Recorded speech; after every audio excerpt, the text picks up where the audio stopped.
This is Newsroom. Hello and welcome from Johannesburg here in South Africa. My name, of course, is Eben Jansen. The show, as always, is live. It's broadcast from our studios here in Auckland Park.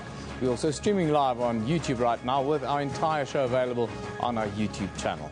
It is Heritage Day here in South Africa today, a public holiday that celebrates the uniquely different cultures of all the people that make South Africa great. A bit later, we'll cross to all the celebrations around the country, but there are still some issues to deal with, and today's main topic will be the cancellation of a three-day festival in the capital at great expense. We'll also talk to Gayton McKenzie, who is a controversial man and our author of the week. And there's a young man who will be climbing Kilimanjaro for cancer. We'll conclude the show with that discussion a little bit later. But first, let's go to Katrine Milan, who gives us the day's news.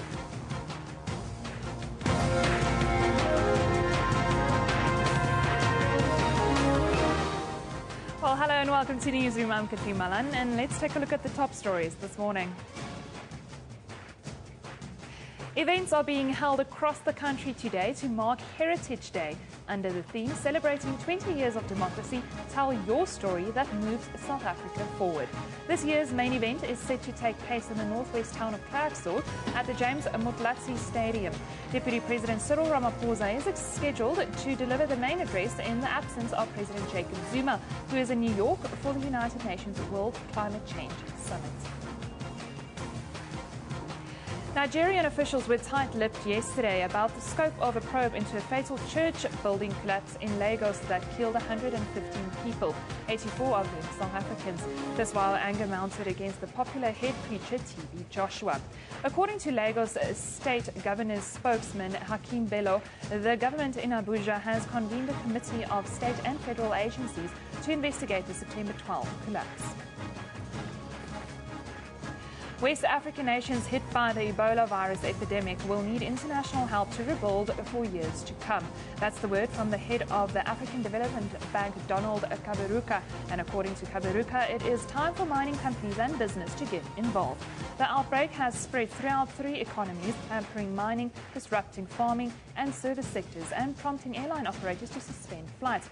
Ebola has killed 2,811 people since March this year.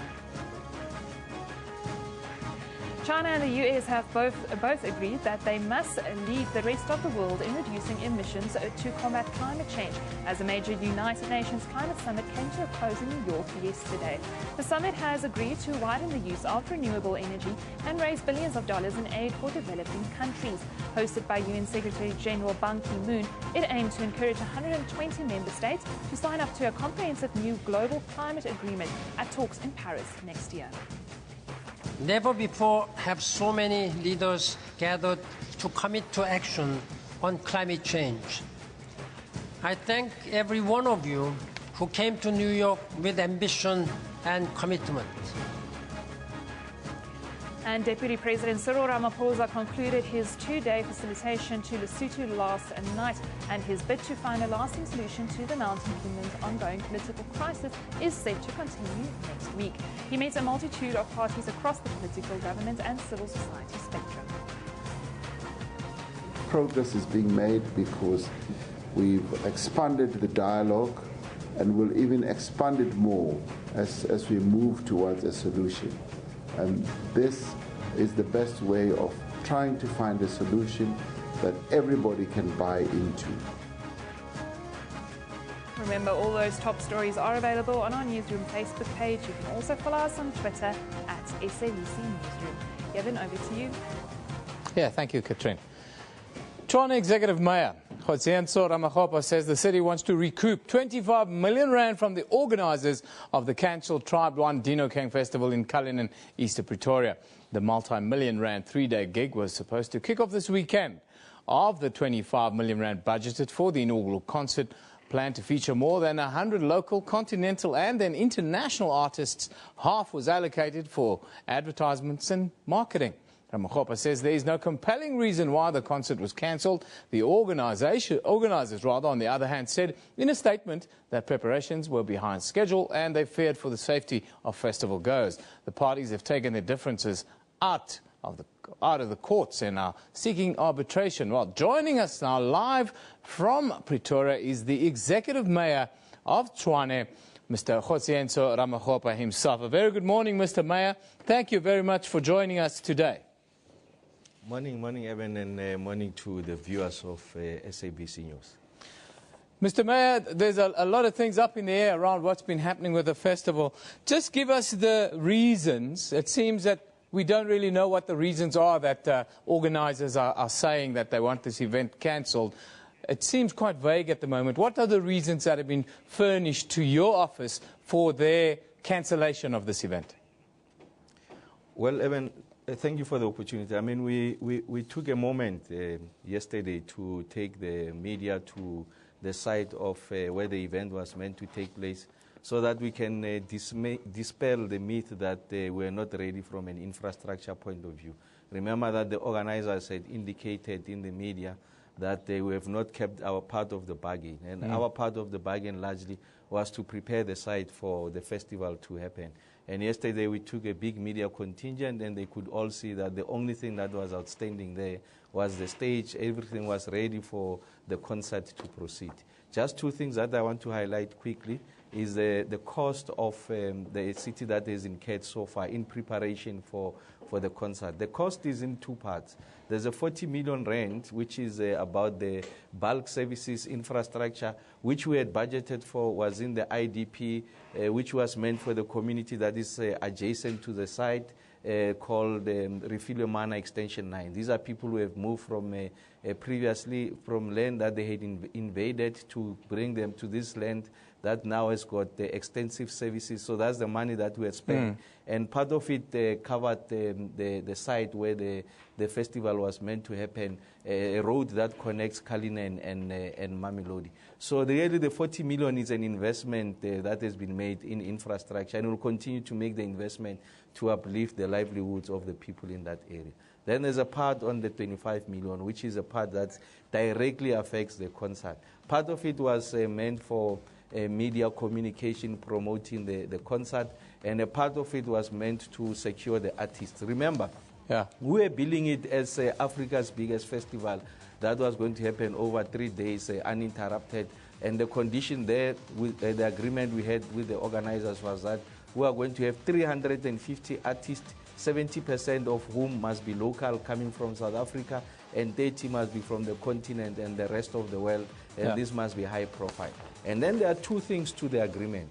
There's what I call the primary agreement and the secondary agreement. The primary agreement is the agreement between the city and the organizers. That's where we then handed that 25 million for purposes that I've just explained, and it's very explicit. If the event for one reason or the other doesn't happen, we are going to recoup that money. Then there's a secondary agreements. These are agreements that the organizers will enter with the various artists. So if they contracted one artist or the other, we wouldn't know, because that's an agreement that exists between them and the artist. Whether it's non-refundable, what is the amount that is given to the artist, it's something that is outside our purview. We have satisfied our legal obligation. That's where we are. And then they then surprised us with a letter on Friday on unilaterally cancelling the contract. Remember that the provisions, unilaterally rather cancelling the concert. Remember the provisions of the contract makes a requirement that in an event of an impasse, disagreement, that should be resolved through arbitration. But then they decided to send us a letter cancelling unilaterally. So we went to the courts to protect our rights. When we went to the court, we were insisting that the concert had to continue. But the judge, in his own determination, and we were agreeing with the determination, and said, look, City of Tshwane, I understand what you are saying, but in all intents and purposes, the artist won't be there on the Friday. The stage won't be there. So in essence, our request for the matter to be heard on an agency basis falls away.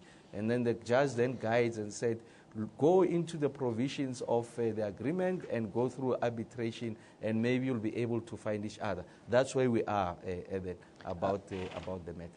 Now, our investigations says that only 4,000 tickets have been sold, and they were looking to attract more than 100,000 revelers to this festival. Is this accurate, and do you see this as the reason that maybe the marketing process was not successful, and that's why the organizers of this event got cold feet? Yes, I think that's I omitted a material point. On the 3rd of September, myself and my entire executive and the rest of the senior officials, we went to on-site where the festival is meant to take place. And we got a briefing from the organizers. And the organizers indicated that they are happy with the infrastructure, and in fact, they are ready to go. Then the question that was asked was, how many tickets have been sold? Remember, in terms of the provisions of the agreement, the key things that we had to do ourselves as a city was the preparation of the site. They had to do the marketing, the promotion, the contracting of the artists. And then it was revealed to us by the organizers that they only sold 4,000 tickets. And indeed, we're expecting that by the time the show starts, we should be having anything between 100,000 and 150,000. And I think that's where the issue is at. I mean, people have failed to keep their part of the bargain. And they went ahead of us and went into the media to say that the city was not ready, when in fact we suspect that the real reasons is because tickets were not sold. They have not done promotions as expected. They thought that the show will sell itself, and that was part of their obligation. So suddenly it can't be our problem that that has not happened. So that's a matter that we hope that the arbitrator will make a determination, a finding, and see how best to take the matter forward. Clearly, we have learned our lesson. I think one of the biggest mistakes in hindsight was to take the organizers in good faith, because I mean, this is a big outfit, it's Sony, and I think the team never expected this problem to occur because of their experience. Their credentials were at stake, their reputation was at stake, and we find ourselves here. I'm sure that going forward, we are going to apply intense monitoring with whomever we're engaging, irrespective of their credential and reputation, to see that their end of the bargain is kept. Remember, we have to do that because these are public funds. I was saying yesterday when we were talking to the media, one of the good things about this situation, yes, I mean, it's a terrible situation from a reputation point of view for the city, but one of the positive things was that the media was asking robust questions as we are doing, so that we must account for public money. Each and every cent has to be accounted for. This is not our money. This is your money. It's the money of the taxpayers in the city of Tshwane. So we should be able to account for it. And we are going to subject ourselves to that. And that's why we make ourselves available on these platforms to explain the situation and say that it's not correct to say that the money is not refundable. We will insist on getting it back. I don't want to preempt what the arbitration, the determination will be, but we are still convinced about the compelling economic case with regards to this festival taking place in that area. It's an economically depressed area. Mining is going down. There's no alternative form of economic activity. We need to re-energize, revitalize it, and it's the state that must lead with public investment. Over a passage of time, we are going to get the fruits, the returns on that investment, and the greater benefits will go to the community. Mr. Mayor, before I let you go, I want to ask you about water in your in the capital. There's lots of unhappiness, growing unhappiness about water shortages. If I may ask you to just give us a quick little update before you go. Yes, I think it's a problem across Gauteng. You know that the bulk supplier of water to the municipalities in Gauteng is Rainwater. Yesterday, Rainwater was all over the media explaining the situation on their part. There's a problem with regards to electricity, to the various pump stations. They can't get enough pressure to our city, and I really want to apologize for that. We are in constant communication with Rainwater. The areas affected are Tredgeville, Waterkloof, Soshanguve, and many parts of the city. We have dispatched water tankers. Rainwater has guaranteed us that within the next 24 hours, the situation should come back to normal. We want to apologize, but I'm sure Rainwater is fixing the problem. Mr. Mayor, thank you for fronting up today and coming to explain to us about the festival and also the water situation in the capital. That is the Tshwane Executive Mayor, Mr. Kgosientsho Ramakgopa, joining us live on this Heritage Day. He's not out reveling, enjoying it. The man is working. Now, it is Heritage Day after all, and government aims to advance the country's indigenous games to the Commonwealth and Olympics level. This is the 9th National Indigenous Games held in Pretoria this week. And as part of Heritage Month, participants compete in different traditional games. Cultural diversity played out. The games aim to instill national pride and remind the youth of their ancestral footprint. Young men battled it out at the Kho National Tournament, a game that has its origin from India. It is a 14-minute running game with 2 teams of 9 players each. There is a running team and a chasing team. Yekske is a more diverse game that requires excellent throwing and precision skills. South Africa is already competing on international level against America, Namibia and Zimbabwe and need 5 continents for Olympic admission.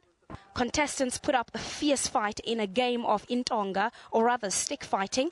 2 sticks are used, a long stick for attacking and a shorter stick for defending. It origins from Zulu and Xhosa traditions. The stick fighting is still relevant and it's still important for us to play it, to remind our youngsters, our children about our indigenous games and not to forget about our traditions and customs. Using a board made of wood with 214 junctions, circles or holes, this indigenous board game Muravarava kept many players focused. It requires 2 players at a time and each player gets 12 different colored tokens or stones which are known as cows. Nkuva is another board game in which 2 to 12 players can play at a time. Most girls enjoyed Diketo, a game of coordination in which each player gets 10 small stones or marbles and 1 big stone. Only 2 players can play at a time. Government wants more indigenous games to be promoted to national and international level.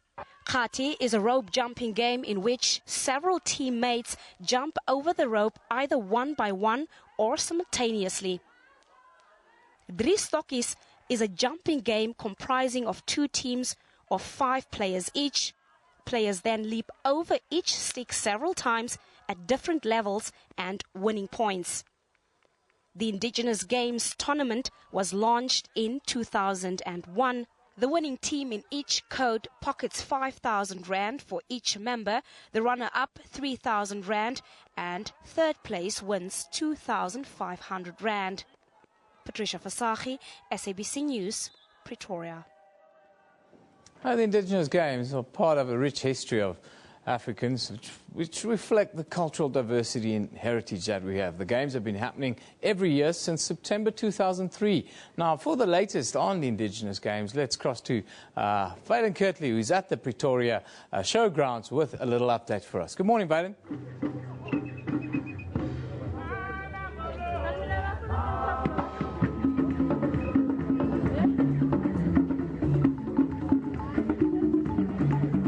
Thank you very much, Eben. Well, my entire Heritage morning has been filled with song, dance and games here at the 9th Annual Indigenous Games taking place here at the Tshwane Events Centre. Now, a big idea behind the Games is celebrating Indigenous Games. Here, during this year, they've got a total of 9 different codes that they are participating in, and they have been since Sunday when the Games all got underway. And the big idea is that by playing these games, remembering we preserve a part of our heritage, because it really does speak to the diverse culture here in the country. With me, I've got 2 athletes from Gauteng as well as from the Eastern Cape. Malefe from the Northwest, excuse me. You partake in Tonga.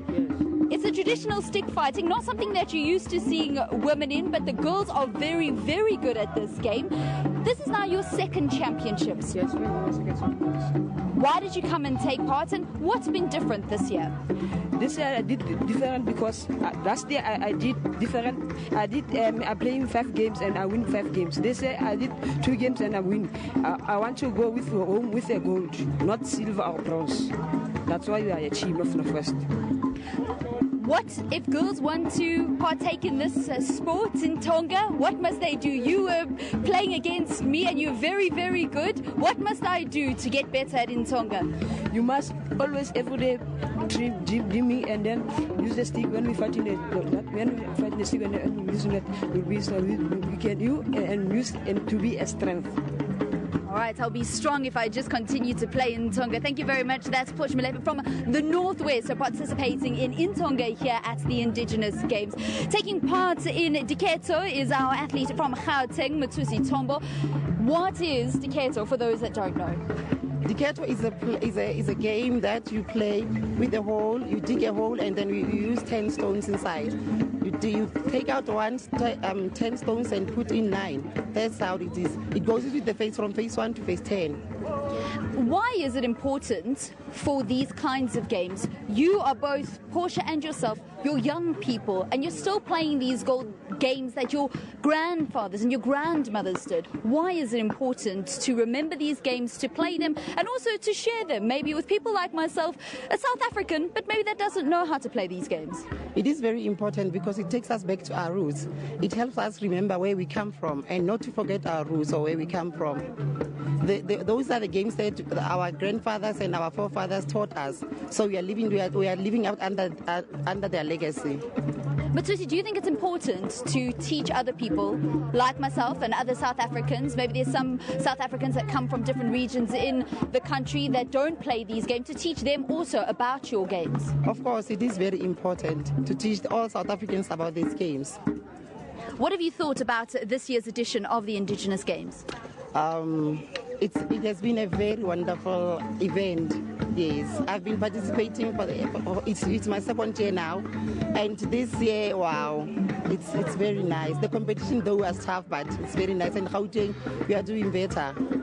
All right, they certainly are doing very, very well. But once again, KZN are quite dominant at these Indigenous Games, but it's more about sharing and learning.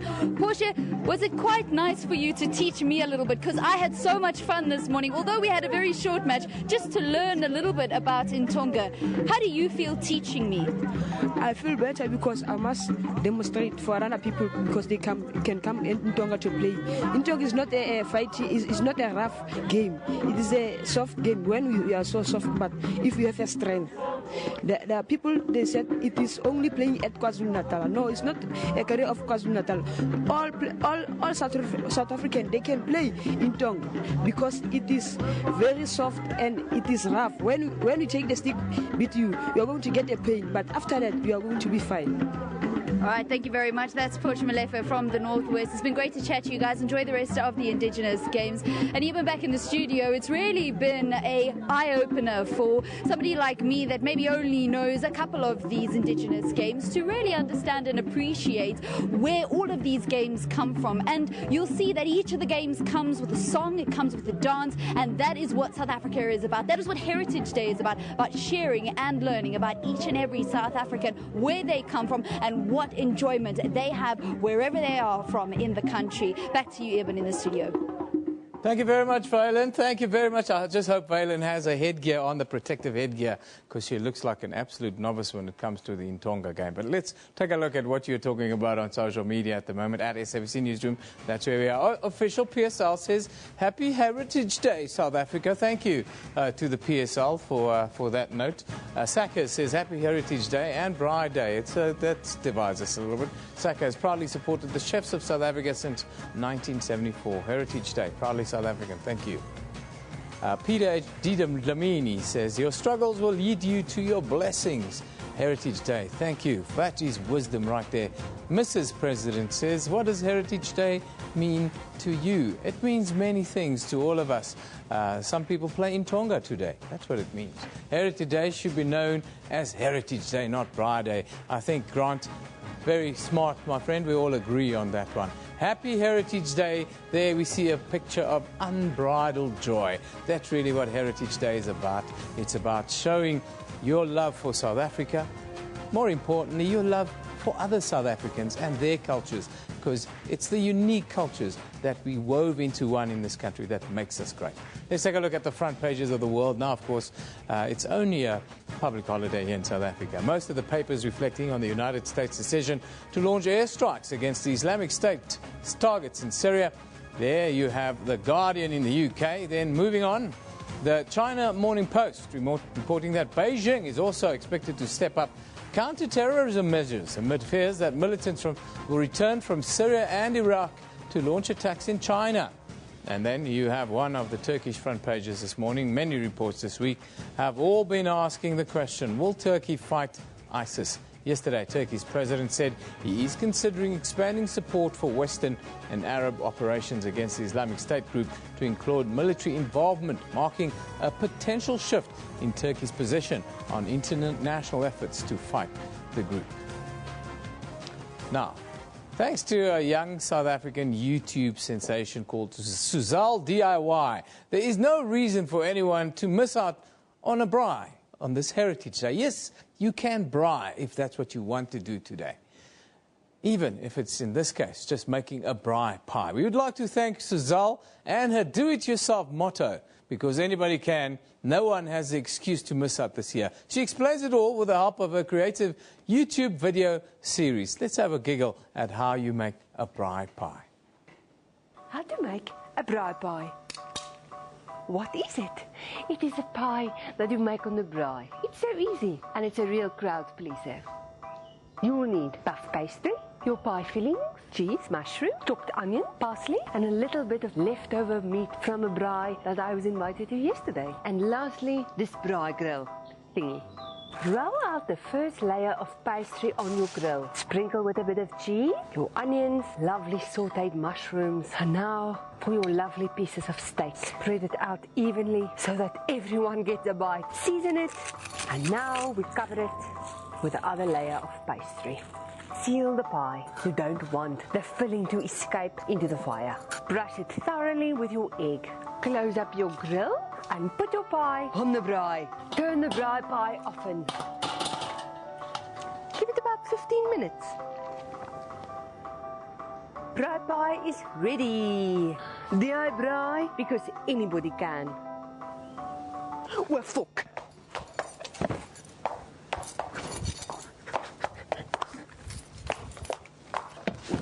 Marianne! Get it on!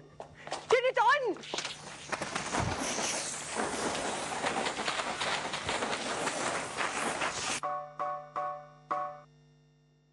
Yeah, we're having a little bit of giggle about those who try and turn Heritage Day into Braai Day. Feel free to braai today. Of course, it's part of what we do in South Africa, but it's not Braai Day. It's Heritage Day. You're watching Newsroom on SABC News.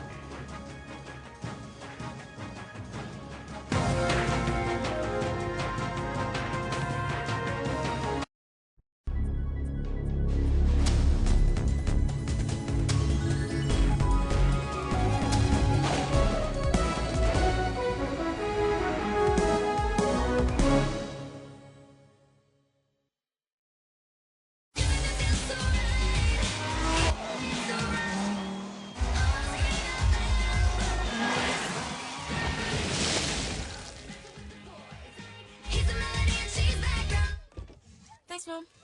Have fun. You too. Purchase an Audi A4 with xenon lights for only $3,899 per month and receive a complimentary 20,000 kilometre extension to your Audi freeway plan.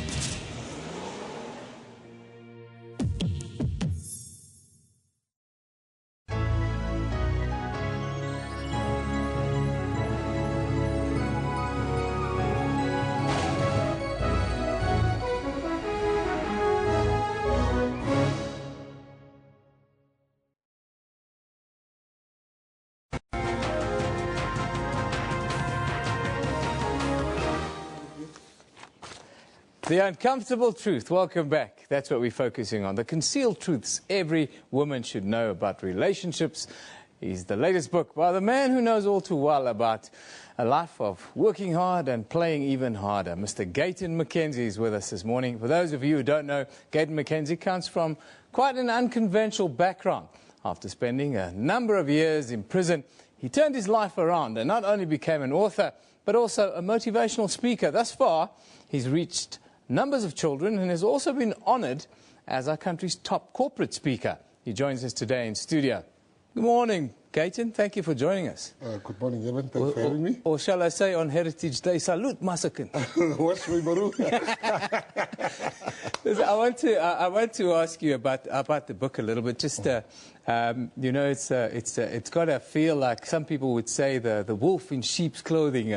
It might be a little bit rich of you to be giving young women advice about which men and what men to kind of look out for. What do you say to that kind of criticism? Do you know what? First, thanks for having me, and happy Heritage Day to your viewers. Well, it wouldn't be too far from the truth, that allegation. Yeah. Simply because, you know, when you look at this book, yeah, when people say, why me, and why is Rich coming from Gayton? The fact that, you know, most guys like myself, you play around with women, you have fun, and then as they say, God got a sense of humor. Yeah. And then you get daughters. Yes. And this book is basically a conversation between me and my 3 lovely daughters. There's nobody I love like my daughters in the world. Yeah. So taking advice from me, everything I wrote in that book is me speaking to them, telling them this is what you need to look out for. Because truth be told, I see women every day. They can be very clever in business, very clever in their own lives, in their careers. But when it comes to men, most women are pretty dumb. Yeah, they're quite naive, I think, about men. But don't you think the media has a lot to do with that, you know, about how women should almost have a checklist when they deal with a man needs to have X, Y, and Z. And that changes relationships in a little way, don't you think? I think the first thing is that every woman got a list. And that list is one of the biggest jokes for me. Because with every passing year, they scratch 3 or 4 things from the list. The older they get, the more they scratch from the list. Sometimes when they get married, you know what, there's everything they started out at the age of 18 is no longer on the list. Yeah. But that's it, you know, there's so many pressures also on women. I mean, I'll make you one example I write about in the book, where I say that women blame themselves if their husbands or their boyfriends have been unfaithful. They would look at themselves and say, what have I done? Now, I want to liberate women and say, listen, you did nothing. Yeah. You understand, you can be, men who cheat with a broomstick. Yeah, if the broomstick will allow them. If a broomstick would allow them. As Kenny would say, no, not a broomstick, more a mop, because it's got blonde hair. But the fact of the matter is, don't blame yourself. That's what I'm trying to tell women. I said, a cheater is a cheater. Yeah. There are men that goes through the worst of suffering, their wives refuse to have sex with them, but they would never even think of cheating because they are not cheaters. Yeah. But then you used to get men like us, you know, you don't need a reason to cheat. Yeah. You understand? You would feel guilty, like, what have I done for him to cheat? You did nothing. And those are the type of advices I want to give women.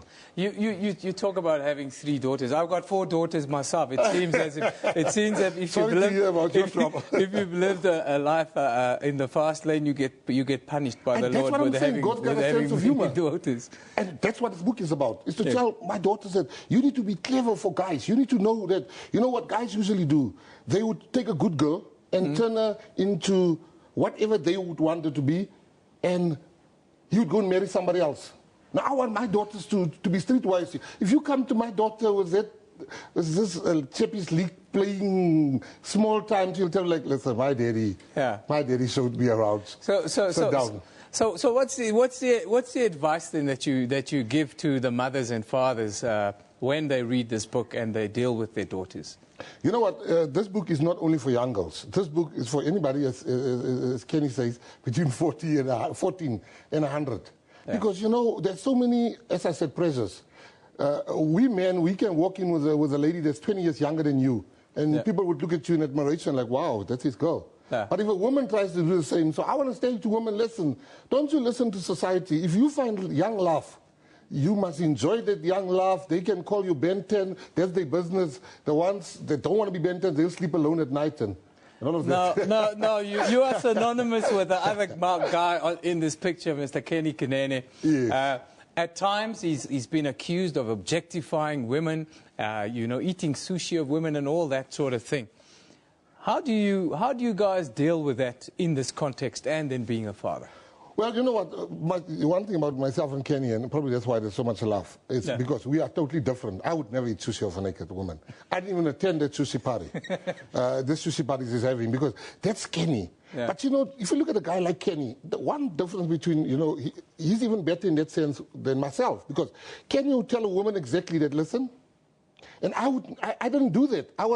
So I'm not better than Kenny, because I would say to a woman, you're the only one. Well, I know she's not the only one. Yeah. Well, Kenny would tell you that, listen, I got 14 other girlfriends. You find the door open, you don't leave the door, just come in, but don't close the door. He was honest about his lifestyle. Yes. And you know what? Women tend to appreciate that more than to meet a guy that would lie. Yeah. Now, I want to talk to you about you as an author a little bit, Hustler's Bible. Just run me sort of the narrative through it and how your world is changing. Do you find your redemption a little bit in writing and expressing yourself and this process? Yeah, you know what? I've been extremely blessed. And you know, they said that those that are blessed should bless further.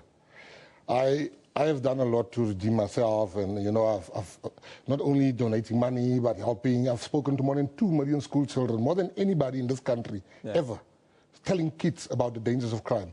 I've stopped the biggest gang wars in the Western Cape. Yeah. And what I'm about now is I love stories. I love storytelling, and I put that into books. So I've seen how people are being consumed by international books. Yeah. How to become rich, but those things like Rich Dad Poor Dad. Yeah. I mean, like, our people don't even have dads to start with. Those books are written for Americans. Yes, and I saw an opportunity here to say, let me write the same type of books, but in the African context. Yes. And that's why Hustler's Bible, it's the most successful book. I mean, like, it's still selling.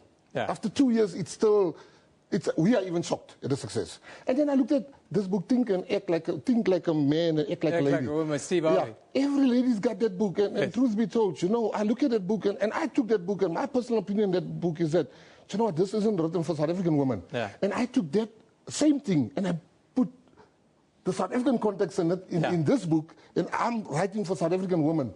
Everybody should have this book, not because it's my book, but you can't read this book and still be stupid afterwards. Yeah. No man can trick you after this. And ladies that are single, this book also tells you how to go about. You know, there's this nonsense. They say a lady shouldn't chase a man because your grandmother didn't chase a man. Yeah. Your grandmother had a man. You understand what I'm saying? She knew how to get a man in there. Yes, in those years. But today you can't just sit and hope men are going to come to you. There's some things that you need to do that I write about in the book. Yeah. There's some things that you need to look at. Caitlin, we run out of time. Unfortunately, my director is saying that we're well over and we've got to go. I wish we could talk a little bit more, because I want to talk about a few other things around writing books in South Africa, South Africans reading and that sort of thing. But we've run out of time, unfortunately. Thank you so much. Thank you for coming today and shedding light on a book that I must say I'm reading right now and I'm enjoying it quite a bit. Thank you very much. Caitlin McKenzie, the author, of The Uncomfortable Truth. And I can tell you the truth around relationships, women, and being a father is very uncomfortable. But let's take a look at what you're talking about on social media right now. Matt Ross says, Joburg taps remain dry. Ashley Sefara, and then when are we getting our water back? Also, of course, complaints. We heard the mayor of Pretoria said a little bit earlier, 24 hours, they should be having it back. David Perry talks, should I start being? Prepper talk, no water, no electricity past 2 days. I don't even have a gas stove. Maybe you should buy a gas stove. Maybe you should get a generator. We should always look at forward planning. Well, let's take a look at what's on our Facebook page right now. Deputy President Cyril Ramaphosa says the Southern African Development Community, SADC, is looking for an all-encompassing solution to the political crisis in Lesotho. Also, according to the forecast released yesterday, every 30-day delay in isolating Ebola patients will cause a tripling in daily cases of the deadly epidemic sweeping across West Africa. And it's all systems go for Dr. James Mutlatsi Stadium in Orkney, Northwest, ahead of today's celebrations. The event organisers are putting on the final touches as the stage is set for Deputy President Cyril Ramaphosa. You can find this and a whole lot more on our Newsroom Facebook page. Time for us to take a break. We'll be back right after this.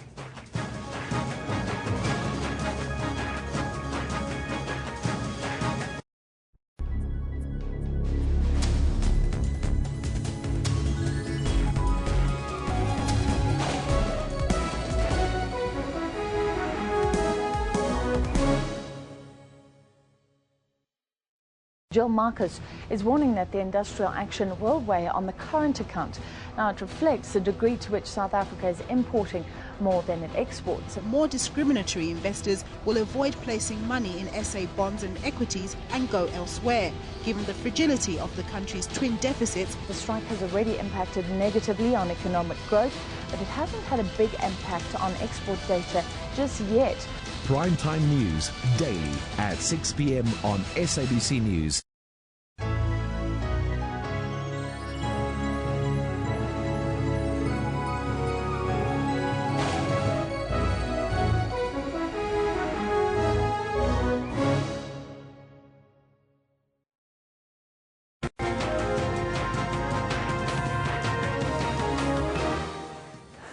Welcome back. You're with Newsroom on SABC News. Let's take a look at the top stories this morning.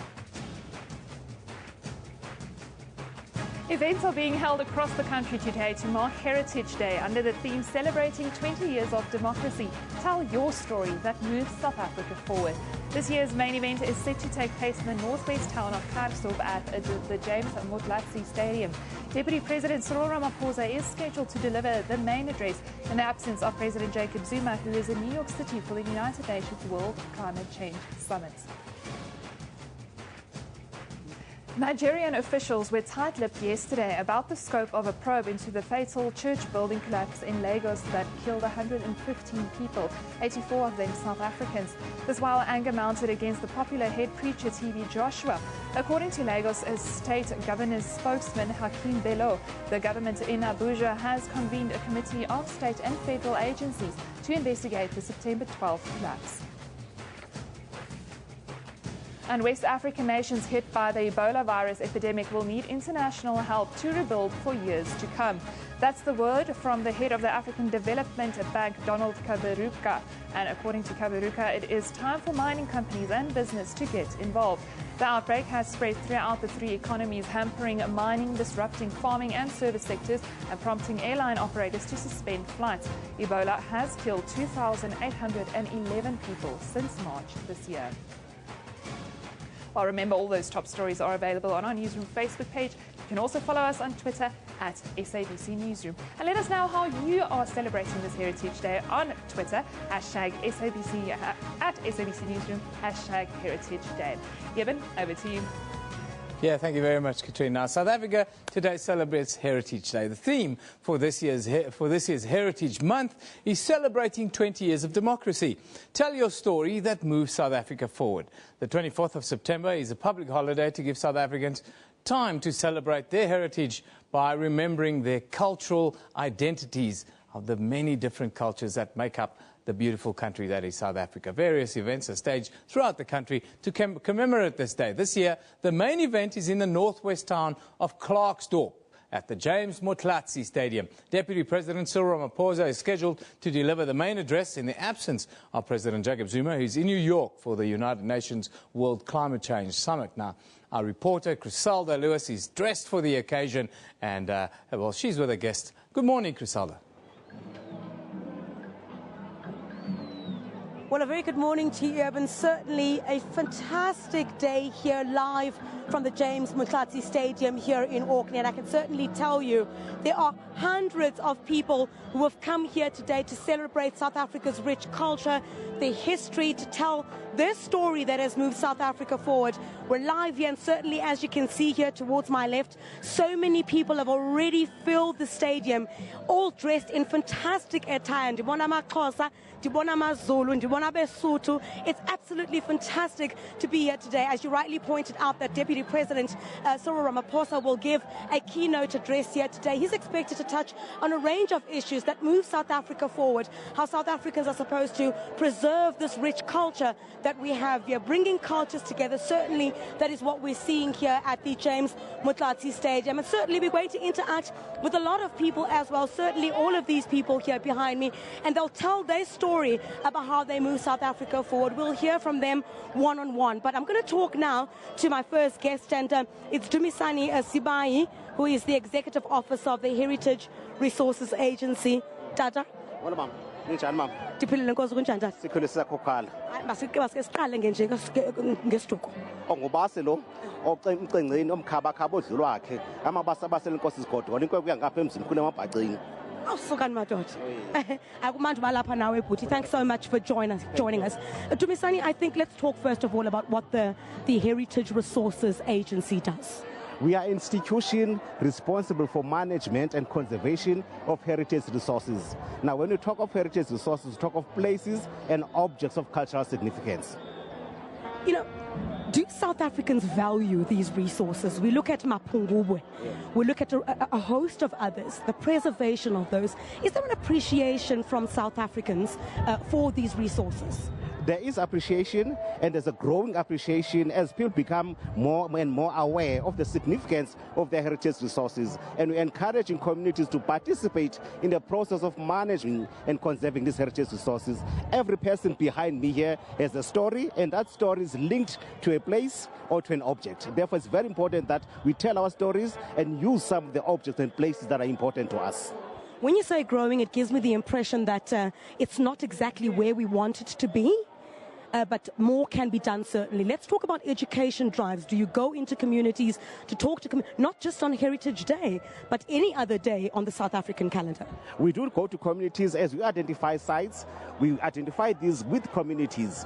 And in that process, then we participate in educating those communities and promote the significance of these heritage resources and encourage them to identify and conserve them. But we need to do more. We need more resources. We need more involvement of communities in identifying these sites.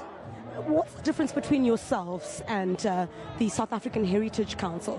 Well, the roles certainly don't link. There is a difference. They manage heritage broadly. That will include dances, intangible heritage, and other aspects of heritage. Ours is to identify heritage resources, the physical spaces and objects. That's the difference.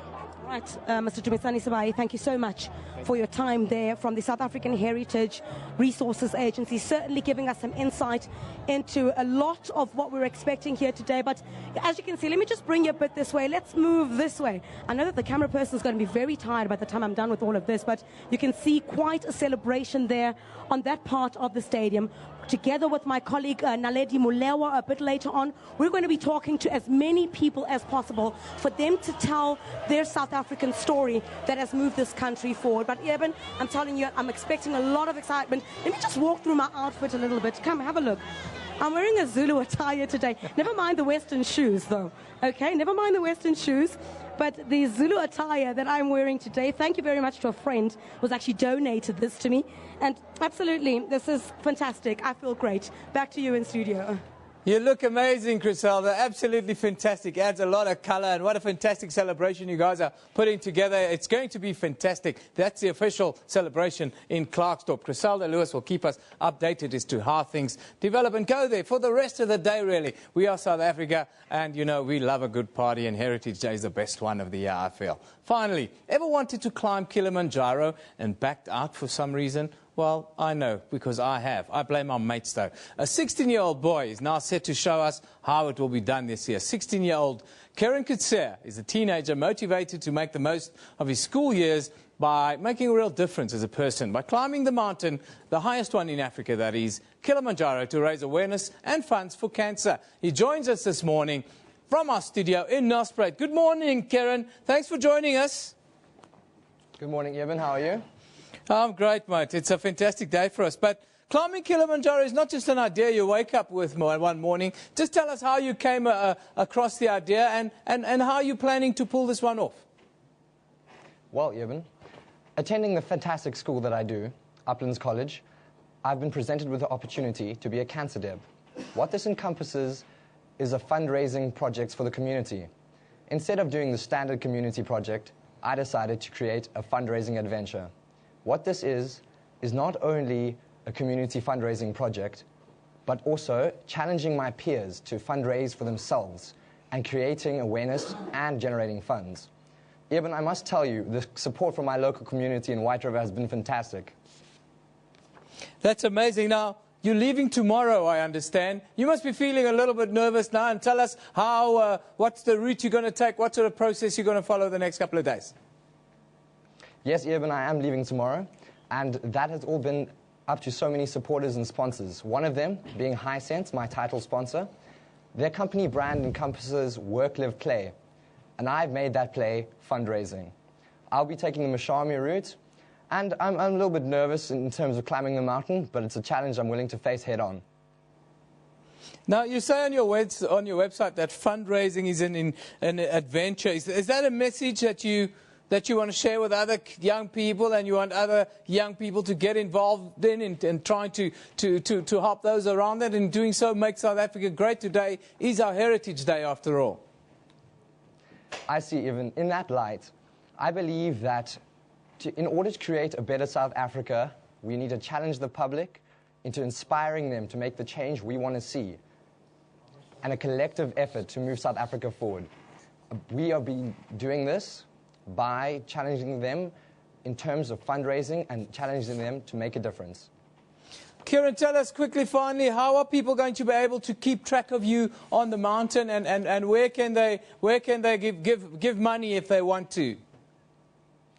Even there's a website. If you Google Kili Cancer, I'll be there. So go take your guess at how many steps it will take me to climb the mountain, and you'll be eligible for one of the prizes if you get close.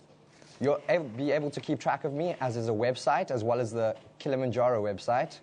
And there will be daily updates, written and videos, as well as audio logs on the website. So go check it out. Fantastic, mate. Thank you. You're an inspiration to all young people in South Africa. Kieran Kutse is going to climb Kilimanjaro tomorrow to raise finances and awareness for cancer here in South Africa. I think it's a fantastic initiative. And, you know, why don't we pay it forward? Other young people should do it as well. That's where we leave you today. Enjoy your Heritage Day. You're allowed to braai, but it's not Braai Day. It's Heritage Day. Newsroom is broadcast live from our studios here in Auckland Park, Johannesburg. That is our team. That is the young lady in the middle. That's Florence. She's the director, the boss of the ship. And Tommy he's on my side, on your left of screen, and Oscar is our floor manager. He's on the right hand side, of course. Katrine, there you have it. Fun day. Enjoy Heritage Day.